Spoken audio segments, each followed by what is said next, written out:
আমার শিক্ষক একবার একটি গল্প বলেছিলেন। এক ব্যক্তি তার ছেলেকে নিয়ে একটা পার্কে হাঁটছিল। তারা একসাথে হাঁটছিল। ছেলেটি গাছের উপর একটা কাক দেখে বলল, বাবা এটা কি, এটা কি? বাচ্চার বয়স ছিল 2 বছর। বাবা বললো, এটা একটা কাক। ছেলে আবার বলল, বাবা এটা কি? বাবা আবার উত্তর দিল, এটা একটা কাক। আচ্ছা ঠিক আছে, বাবা এটা কি? বাবা বললো, এটা একটা কাক। ও কাক, এটা কি? এটা একটা কাক। এভাবে 10 মিনিট ছেলেটি বাবাকে প্রশ্ন করে গেল। বাবা 30 বার উত্তর দিলেন। তিনি একটা ছোট ডায়েরিতে লিখে রাখলেন, আমার ছেলে আজ পার্কে হাঁটার সময় একটি কাককে নিয়ে 30 বার প্রশ্ন করেছে, যেটা ছিল পৃথিবীর সবচেয়ে সুন্দর জিনিস। 30 বছর পর, ছেলের বয়স এখন 2 বছর না, তার বয়স 32 বছর।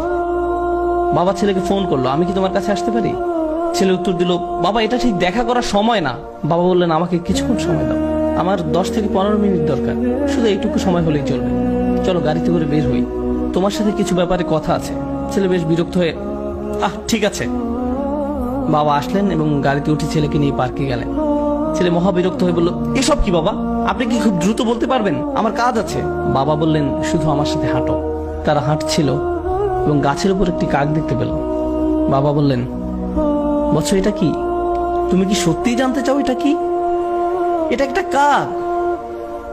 ও বৎস এটা কি? ছেলে এবার প্রচন্ড রেগে গেল। এটা কি একটা খেলা? আমার কাজ আছে, ঠিক আছে? এটা একটা কাক, আপনি কি দেখতে পাচ্ছেন না?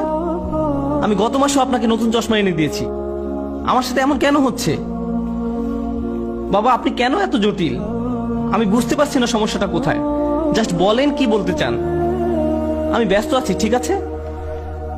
বাবা তার ডায়েরির পাতা খুলে বলল, বৎস ঠিক এরকম একটা ঘটনা 30 বছর আগে ঘটেছিল। আমরা এই পার্কে হাঁটছিলাম, তুমি একটি কাক দেখেছিলে। তুমি 30 বার আমাকে এটা সম্পর্কে জিজ্ঞেস করেছিলে, আমি প্রতিবার হেসে উত্তর দিয়েছিলাম।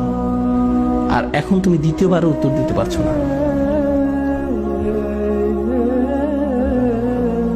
আমরা আমাদের পিতামাতাকে কি দিচ্ছি? মূল বিষয় হলো, আল্লাহ প্রথমে নিজের কথা উল্লেখ করেছেন, তারপর পিতামাতার কথা উল্লেখ করেছেন।